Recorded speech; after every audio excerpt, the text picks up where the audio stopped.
Hey, it's Anti-Tommy Tips. You have an old hose and it leaks because it's kind of degraded, and you cut it and you put that little bar in between and clamps, and what happens? It still leaks. It seems like no matter how hard you tighten these screws, even with a ratchet, it just didn't hold. So rather than trying to put a connector sleeve in there like this, they're kind of thin and they sometimes collapse. Let's shut it off.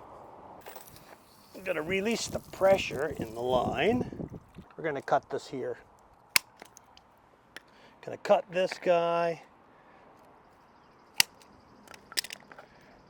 And essentially we're making a new hose. But before we do that, take a female and a male. We're going to put these clips on there. I need to get a powered Phillips screwdriver. Back it off a little bit.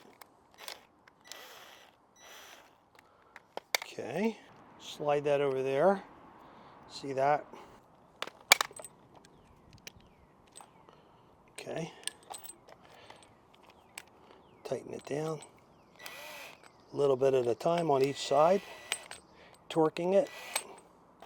That side's done. Let's take this guy and one of these guys. Back it up.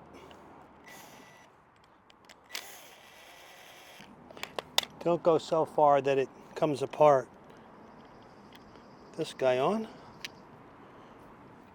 Put this guy in. Bring up the sleeve.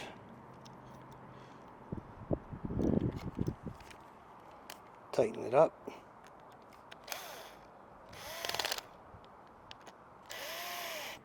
Put this rubber washer in here.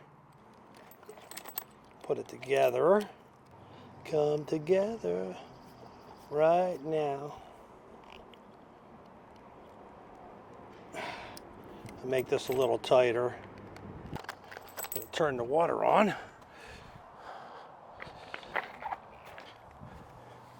Yay, it doesn't leak.